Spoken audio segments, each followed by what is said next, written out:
Welcome everyone to episode 45 again of Just Josh. Now you might be wondering why there's another episode 45. I'm not going to give away confidential information, but there was a really big change with my previous guest, and as such, it was necessary to get rid of the previous episode and do a new one. Kind of sucks. I'm hoping that his decision isn't final, but people make the decisions they're going to make, and the show must go on. So let's do this right at this point. If this is 2 for the price of 1. Ladies and gentlemen, this is episode 45 of Just Joshing. I am your host, Joshua Penteleresco. I write stuff, I podcast too, and I am also a publicist. And let me talk to you about my clients before we go any further. My client Chris Mars has just launched her website, hauntedmars.com. That is worldwideweb.hauntedmars.com. Chris is one of the most amazing horror writers. Her short fiction and novellas are fantastic. Her next book she is one of 7 authors, in a series called Intersections. She's got a story in there. It's coming out in the fall. She also has a Twitter page at Chris Mars, CHRRS_MARRS, Chris_Mars. You should follow her on Twitter. You should go to the webpage, sign up for her newsletter, and say hi, because she's awesome and she rocks.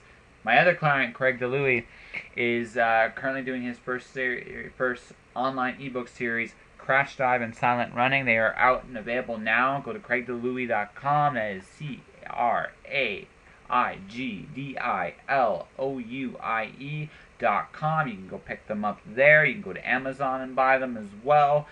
You can follow him on Twitter at Craig DeLuey, just as I spelt it here. Go to his website. You can also sign up for his newsletter. Say hi. He rocks. He is an amazing, talented writer. He does so many things so well.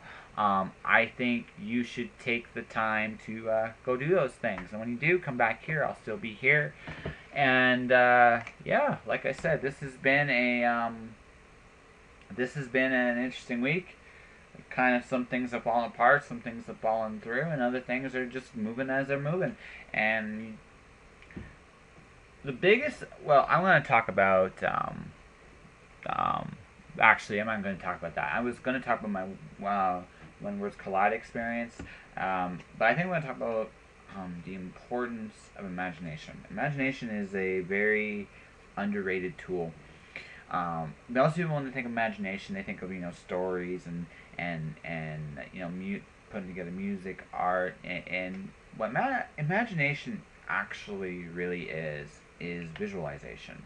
It is the ability to kind of see what is possible in your head, and to see the door to what is possible, what can happen, what is real, what you can achieve.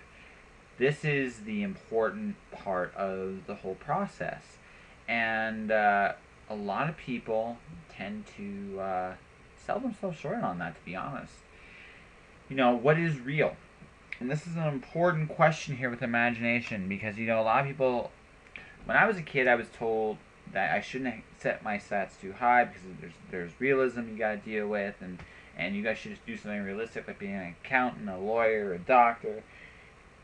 The underlying message, though, in those situations is, if you're good enough to get those things, you get those things. Truth of the matter is, there's no right way or wrong way of doing things in life. Don't get me wrong, I'm not saying don't get your education. I'm not saying don't pursue the avenues that are necessary to become what you need to become, but there's more than one way to do it. The cool thing about diploma, it's got no dates. Even if it takes you 10 years, you can do it. Same with, any other dream you might have. There is no realistic, but that's one, and imagination is a huge part of you achieving any goal. The reason I brought back real is because, if you make something happen, was it ever really a dream? Or was it just something that you saw that nobody else did and you brought it out? That is an amazing, cool thing people do. And but the other use of imagination is, well, looking at something in a way that nobody else sees. It hit me when I was at When Words Collide on dinner. I was looking at Instagram. I was trying to think, because I'm a writer, what the hell am I going to do with Instagram? And, I'd have fun with it, and I still will have fun with it, because it is a cool little toy and device, and it's a cool way to interact with people, and you should do really neat things. But I'm like, well, there's got to be a better way. And lo and behold, he came to me. This is how you do it.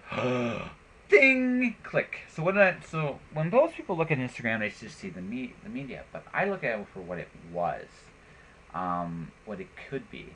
And what it reminded me of was the old Saturday morning comics. They're almost never there anymore. Or they're not there like they used to be. And there was this one, I can't remember what it was called, but I remembered it when I was watching it. It was drawn, one panel, and it had like a caption in there. I'm like, I can do one panel comics this way, and it would be cool. And so that's what I'm gonna do. I got some things to think and plot and plan. I actually got 2 series in my 2 one-panel series. One of them involves what I did Monday night, and I'm almost tempted to actually take a picture of that for the podcast, but I think instead I'm gonna just leave it where it is on my Instagram and Twitter. It's great.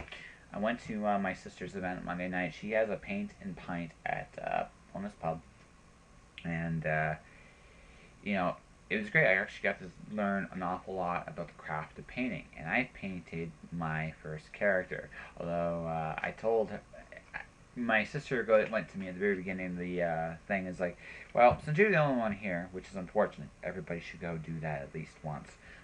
Since you're here, there's a thing I can teach you to paint, or not. And I'm like, well, I want to do a dragon. And I told her the story behind one of the concepts, and so what she did was she painted it. So there's this dragon on my couch right now, scolding me about drawing him so poorly. I personally cannot. I enjoyed it very much, and I learned an awful lot about the craft and discipline of painting doing so. My sister's an amazing teacher, and she's an amazing talent, and I think everybody should go do that at least once. She's awesome. She really, really is.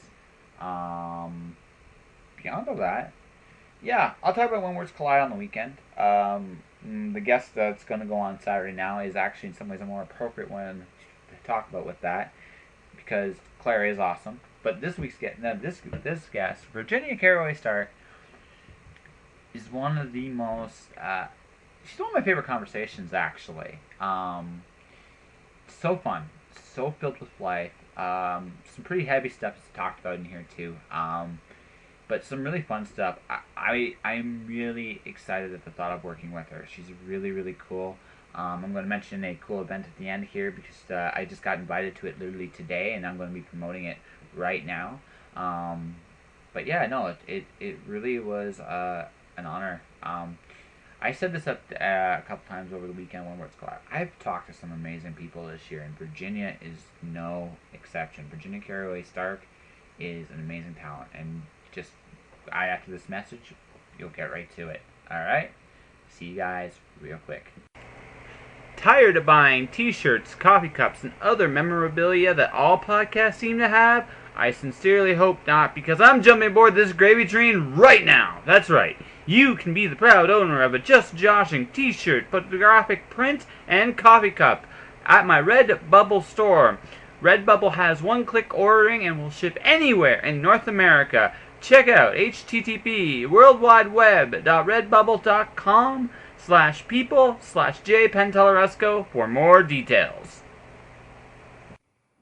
Hello. Hey, how's it going? It's good. The connection seems better. Holy crap.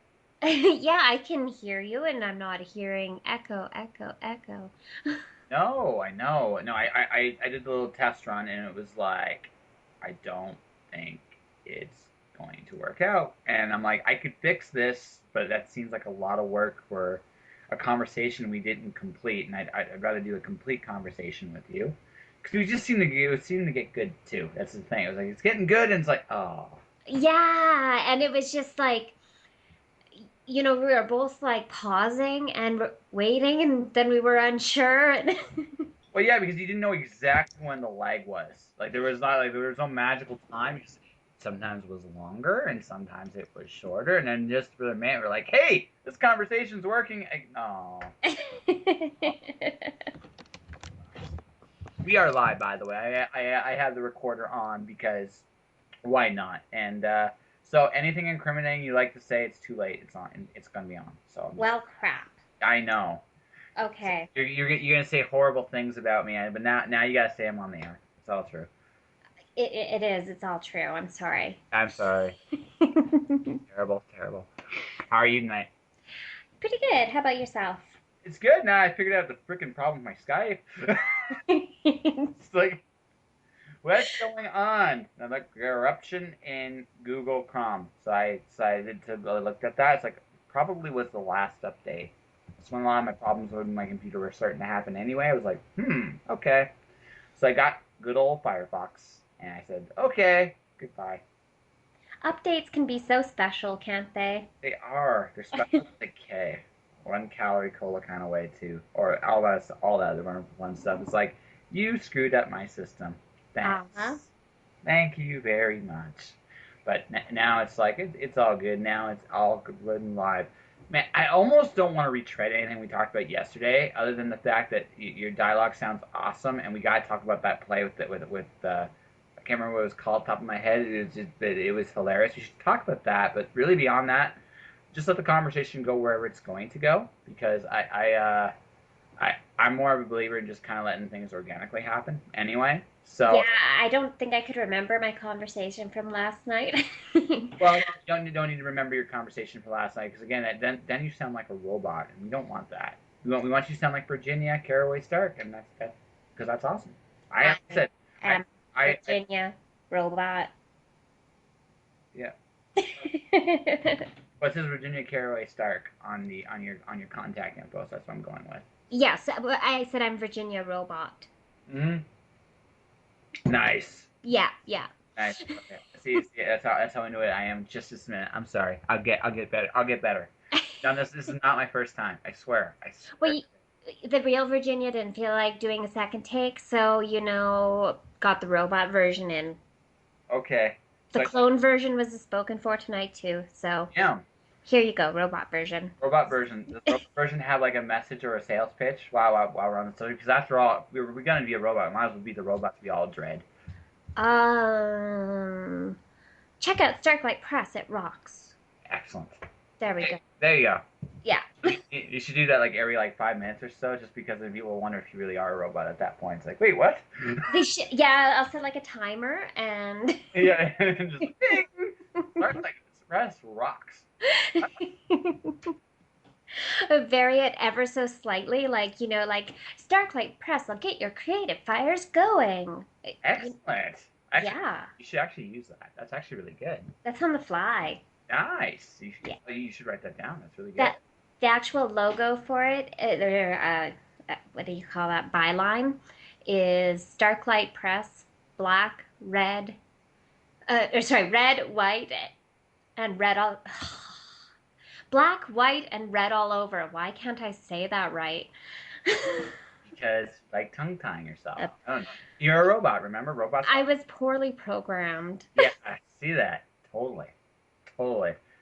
You just went with the robot thing. That's unbelievable. I updated with Google Chrome today, and Oh, nice. my speech modifications have been off the map. Google Chrome I am not implying, we are heavily implying that your program is terrible with this last update. We're not actually saying it, so we're not getting sued. But No, we're just guessing out into the ether of what may have perhaps been the problem with both the robot and Skype. that's right. So we're just clarifying that right now. Yes, it's a heavy implication. I won't deny it, but I'm not actually saying it. Circumstantial evidence Yeah. suggests, but there's a correlation. We'll just say Yeah. that there's a correlation, and we'll just leave it at that. So, I love Google Chrome. I love you, Google Chrome. Please don't come after me. Get an email in the morning. Google Chrome, you're after you. Ah! Yeah. We're coming to get you and your robot too. That would be a scary little horror story, actually. The search engine that can find you wherever you go. I'm surprised no one's done that, actually. I think it's too close to reality. Like, you know, I'll text my husband with like, "Hey, how about A&W?" And I'll text him on my phone and I'll be on my computer and I'll get an ad on Facebook like seconds after I text that suggesting A&W specials. Oh, yes, because of the way things are marketed today. Yeah. Our phones, or tricorders as I like to call them. So that's me. Because honestly, there is not much of. I think, to be very honest with you, if you had the right apps on your phone, you'd have a tricorder, like legit. But the thing is, my phone is linked to a GPS, which is linked to a network that now these companies are directly targeting me about what move they think I will buy.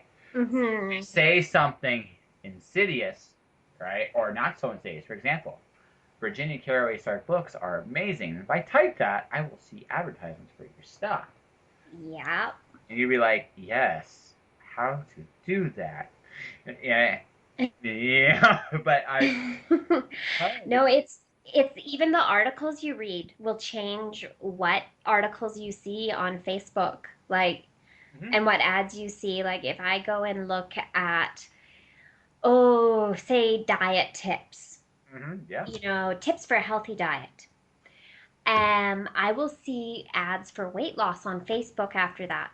Yeah, see whereas see I when I do my research, I use DuckDuckGo. I don't use Google anymore. Oh, Couple reasons. yeah. Not implying anything bad about Google, of course. No, absolutely not. Actually, this is entirely for two different reasons. One, because DuckDuckGo does not track what you search. Uh-huh. So you're never advertised for what you're actually reading, which I personally like. Yeah. Also, that way they're less likely to think I'll be a serial killer. Just But that's a problem all writers have. I mean, oh, absolutely. But DuckDuckGo covers your tracks a little bit better. There's that. And number two, honestly, Google as a search engine has declined. They used to have, I remember in about 2011, they used to have, you can look at this, I think they used to have a much better archive of everything. And they cut back on their archive. Like hmm, right? It's not, Google is still the best search engine when it comes to finding people. we People, love Google. we, Google is our god. exactly. Google is still the best. Google is still the best when it comes to actually finding people. But when I want to actually find information, it is now it's not so good. It's much better actually to go to something like DuckDuckGo. Because the thing about DuckDuckGo is I will get university articles with like cutting edge. Yeah. Even Whereas, like with Google, you have to go pages and pages and pages in before you get to the exactly, video. and then you get advertisements about the university program that you just happen to read and more really curious about. So it's like whereas DuckDuckGo, I never get that.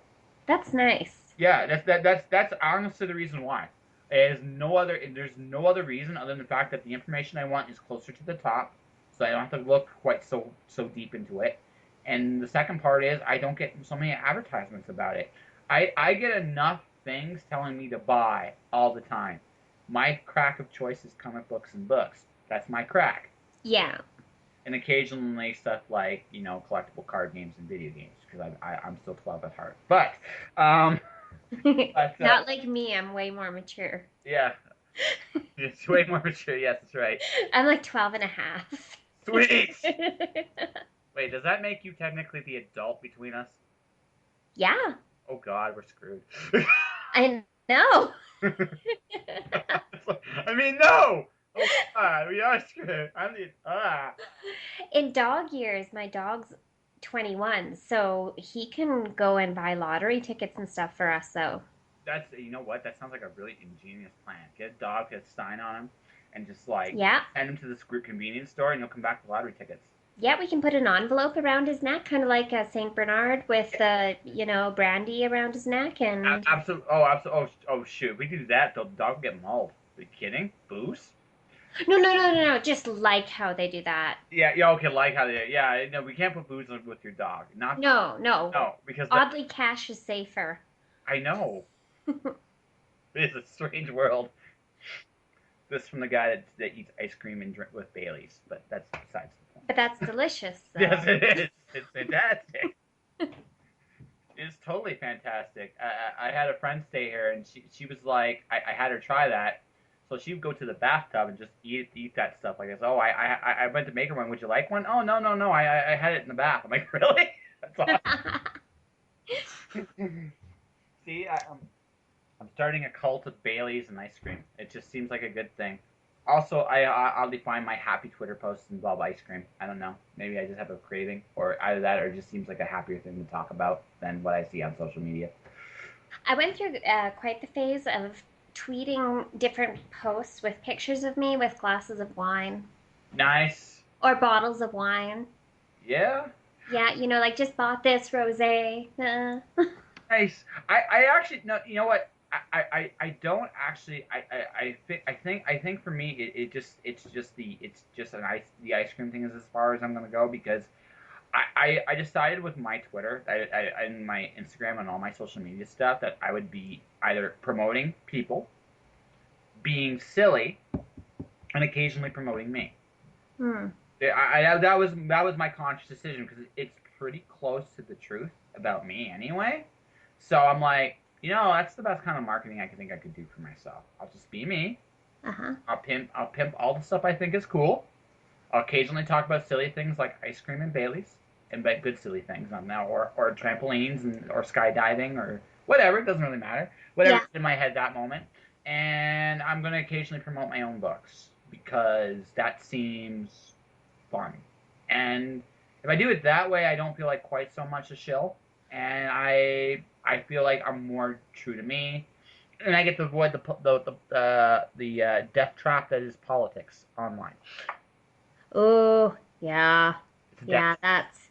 I try to avoid. I've made a couple of political posts and I've regretted I, I, it.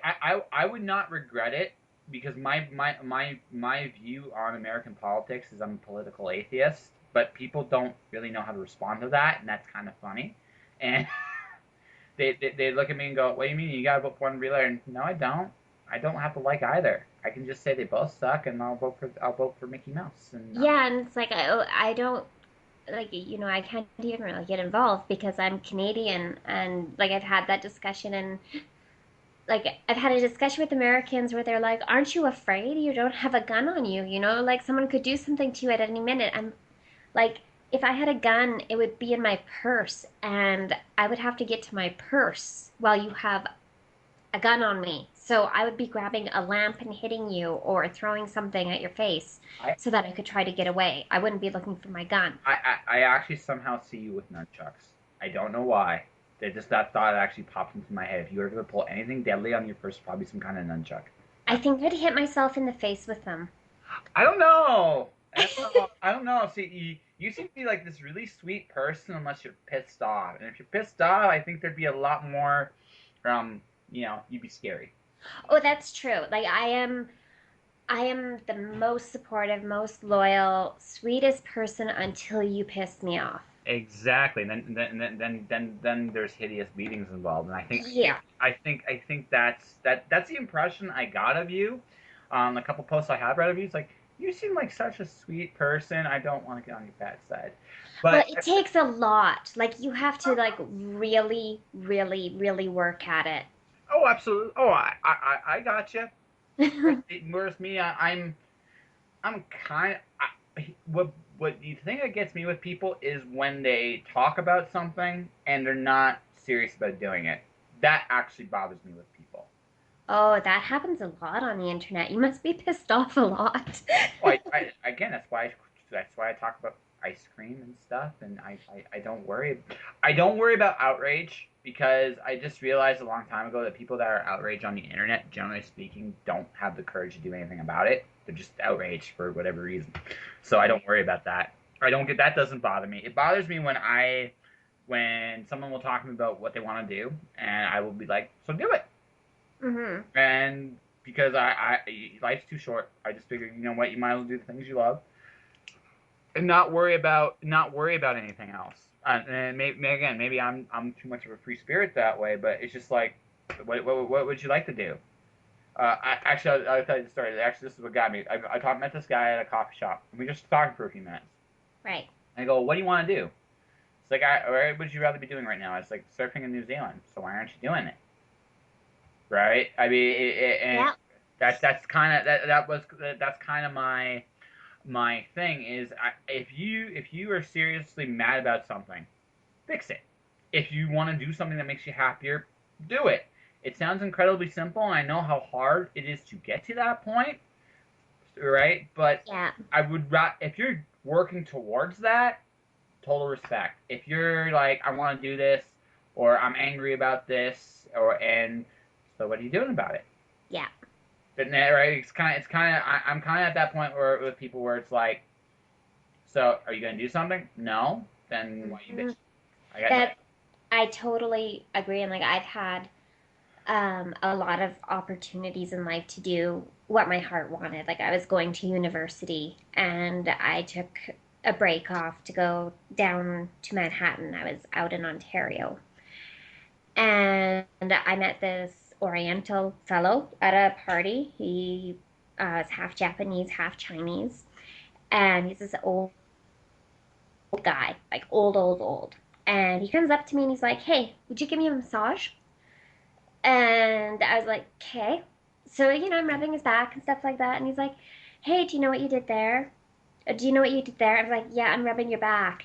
And he's like, "No, no, you sensed my energy channels and you did, and like you knew where I was locked up, and you knew that without anyone teaching you.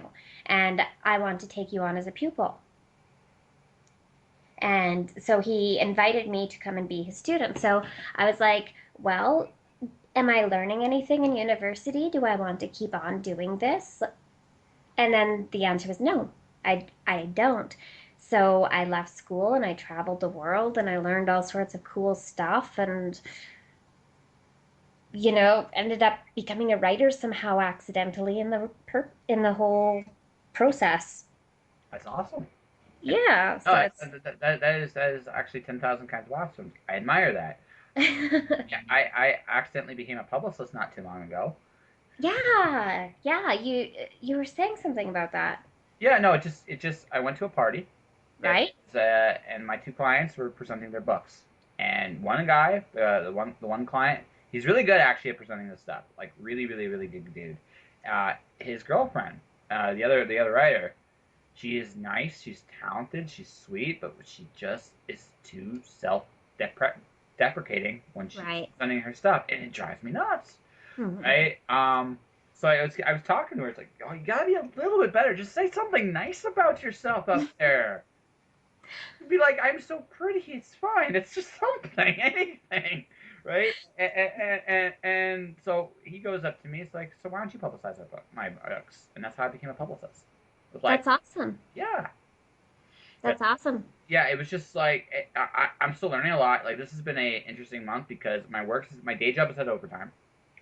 I'm still handing in my book 3 to my publisher, and I'm doing the podcast stuff, and I'm doing so. Yeah, I balancing my time this month has been tricky to say the least, but it's been a fun challenge, and I've had some interesting doors open even doing the little I have done this month. Like I said, I'm not happy at where I'm at right now, if that makes sense, but it's definitely a step up in the right direction, and like I said, I'm just gonna see where this leads. If I could sum up, I mean, I think this is life in general. You sum up life like this: if you have talents or something you feel called to do, you do it, and if you do it, you get rewarded with something else to do, and if you do that, you get rewarded with something else to do. That's my writing career. Like, Yeah, yeah, I completely agree. Like, I at no point when I was a kid did I say I'm going to grow up and be a writer. Like, that wasn't my ambition. I thought I was probably going to be a doctor, a lawyer, or maybe an actress. Yep. Well, when I was really little, I actually wanted to be a ballerina firefighter, but That would be awesome. I know you could like pirouette away from the flames, Well, that like it's not even that. Ballerinas are legit badasses. They are like legitimate. yeah. They are legitimate badasses. I mean, they might be the strongest athletes. Period. It's not even close. They literally balance on their toes for hours, and Oh, I know it's intense work. I never want to be kicked by a ballerina. I just no. They might that might break many things in me if I'm ever kicked by a ballerina. I could just like no. I'd rather take on an MMA fighter than a ballerina. the nightmare of the ballerina. Well, they're strong. Like I mean, I don't think people understand just how strong they are. Like I mean, incredible strength, balance, poise. I mean, literally, and they're just training, and that's all. And I mean, and there's again, they're dedicated, and I guess this might sound like I'm being superly over respectful, but what they do is impressive. And then, It is. I mean, and oddly enough, it'd be perfect training for a firefighter because at least from the strength point of view, you can be a ballerina, you can be a firefighter. Yeah. Well, I think you need to work a bit on the upper body strength, A little bit, but but the lower body strength would really be there, and the balance, and yeah. you know what I'm saying? From a training point of view, it's can you run fast enough at that point? That's really the only thing that can hold you back. Well, yeah. That's it. I honestly, can you run fast enough? And if you can't, you're 10 pounds short. Okay, the ballerina goes back and trains for another 4 to 6 weeks on her upper body or his upper body, and he's there. Okay. Yeah. You had a badass career choice. You really did. Yeah, that was, it was pretty early on though. And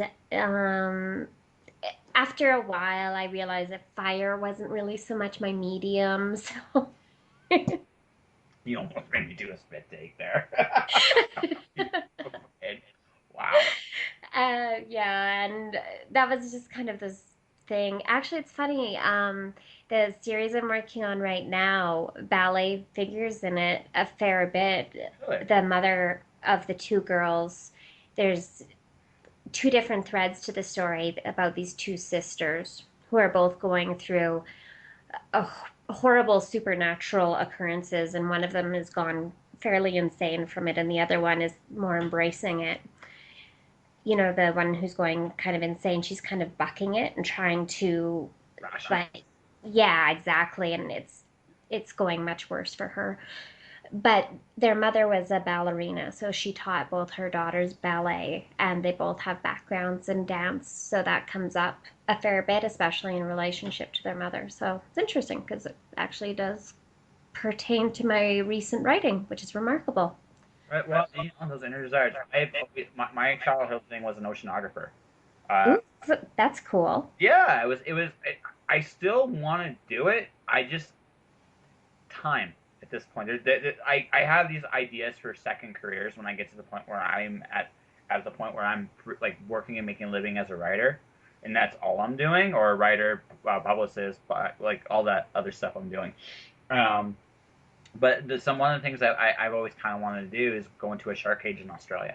That Oh actually, yeah. I would love to do that. See the great whites and up close and personal, and some of the other wonders that are in the sea while they're still there, and just enjoying the world as is. That's kind of one of those things that I thought when I was a kid was really cool. I think. I think what happens is when you're younger, you're just kind of trying things up. I mean, my other really badass thing was to be an architect or an engineer that would build a bridge to go from Canada all the way to Germany. That was Oh wow, neat. yeah. I had imagination as a kid. What can I say? So I can relate. yes. I think it was Stephen King wrote a short story, and he was talking about this boy who was a genius, and he would start a project here, he'd start a project there, and he would do all these different things. And he compared him to a compass who was swinging wildly.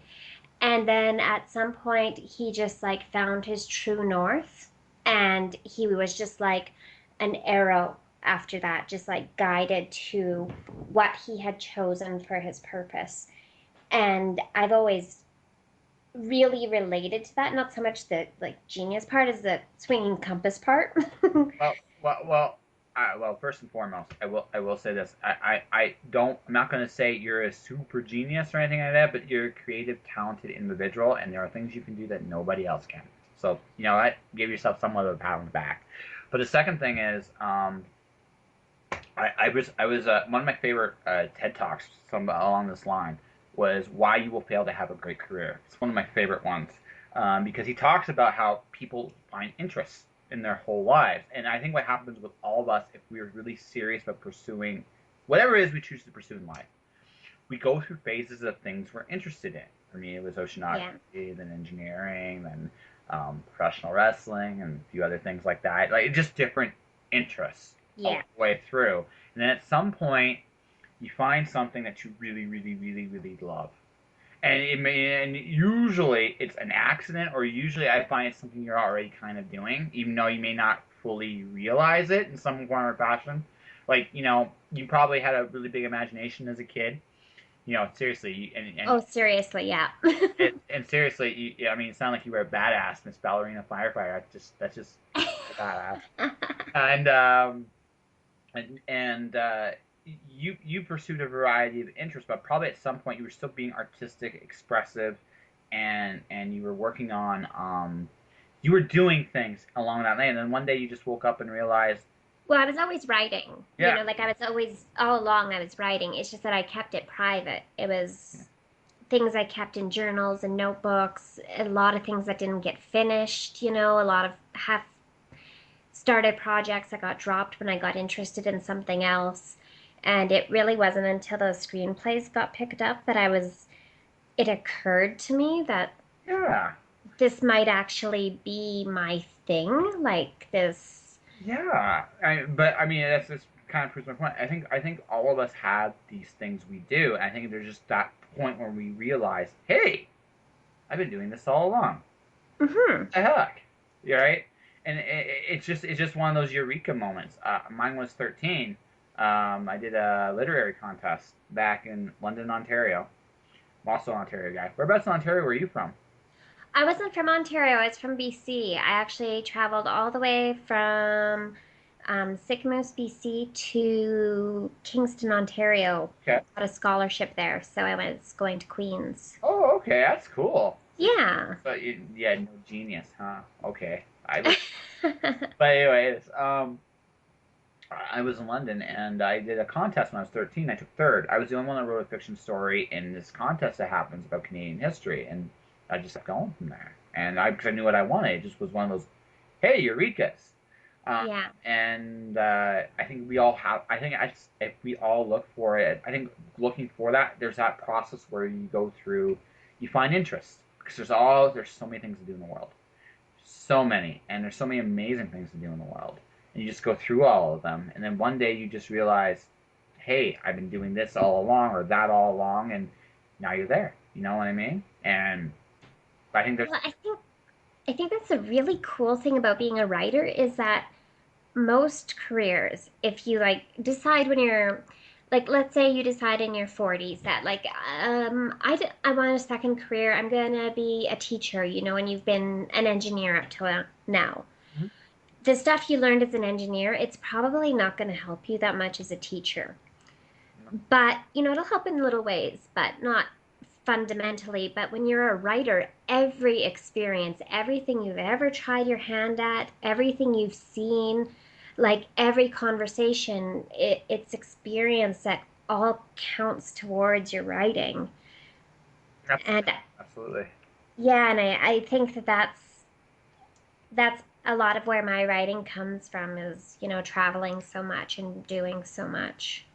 You honestly sound like you've done a lot of amazingly cool stuff, and I'm sure we could probably at some point I will meet you in person and we'll hang out and you'll tell me all these wonderful stories you did. I'll be like, wow, you really are a badass.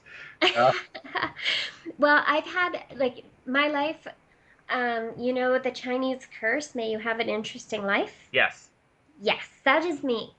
me, me too. I, I'm not gonna. I'm not trying to compare because everybody has no. their own thing. But yeah, no, normal Yeah, doesn't exist. I think the best writers do. You know, like I have talked to friends who have boring lives, and you know, on the one hand, it's so cool because they have this stability and like they have things set up so much the way they want. But on the other hand, I look at myself if I was in that life and I think I'd go insane. Well, I think I see. I had a revelation about that stability thing a long time ago because I moved. I'm 34 years old. I have moved that many times in my life. Oh, wow. Yeah, so I have seen a lot of different places, right? Mm-hmm. And a lot of different situations as a result of all the movies. Once again, not every move has been big or anything like that, but there have been some significant shifts in my life doing that many moves. And one of the things I realized, I think, when I was like in my teens going through this, is that there really is no stability. I think like there's parts of me that envy the fact that people and they had their hold on a second here. They grew up there. They grew up and they had their stable people they grew up with, the people they knew from childhood, and people that they know they can rely on. And don't get me wrong, I've had friends for long periods of time in my life at this point too. But on the flip side, I've seen so much seismic shifts in my life that now things that would rattle them won't even rattle me at all because I've been through something like that. You know what I mean?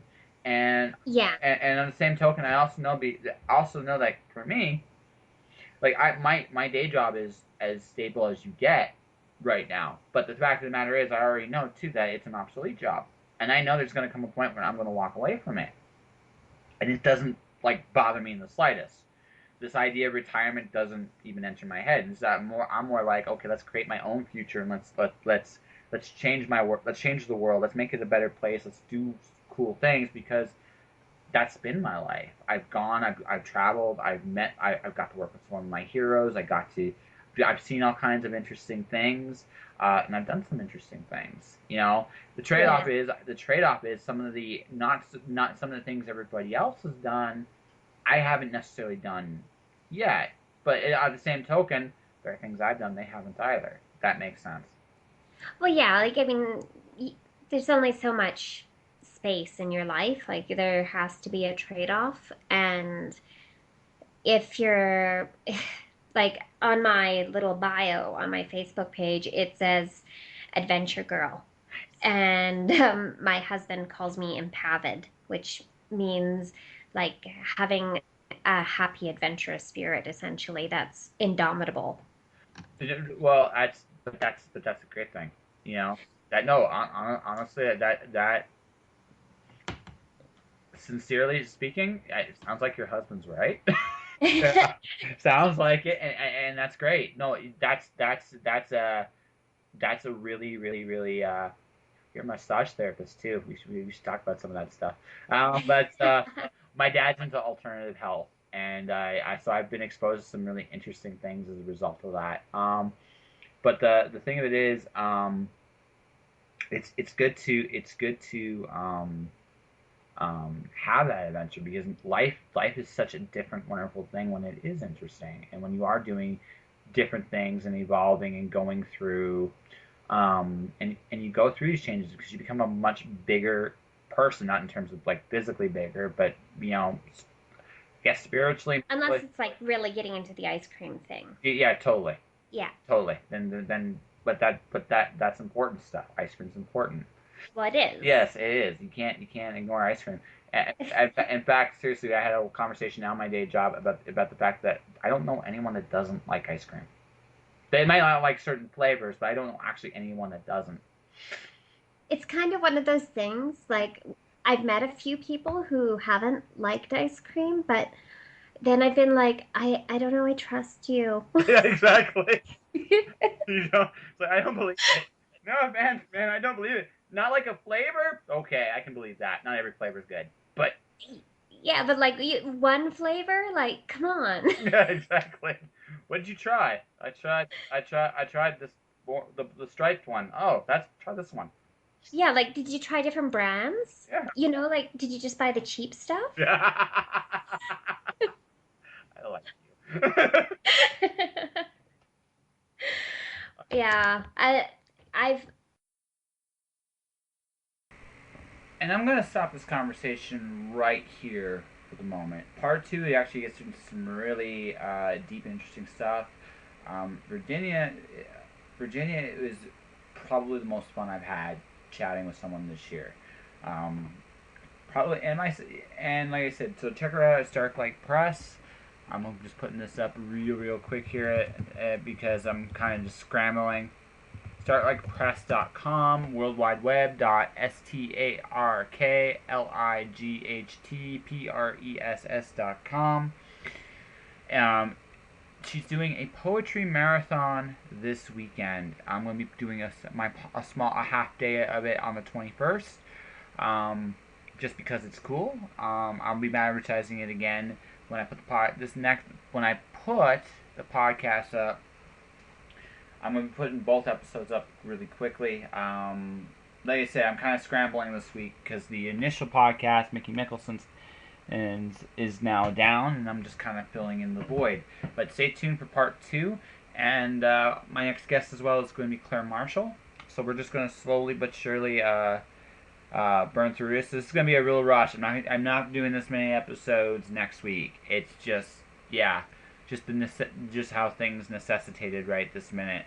So guys, support my clients. Check out craigdelouis.com. Check out chrismars.com. Support Virginia. Startlightpress.com. Support me. I got my book Storm Dancer and the Watcher. Buy a shirt. But no matter what you do, stay inspired out there, alright? Take care of yourselves, and I'll see you guys real soon with episode 46. Josh, shush.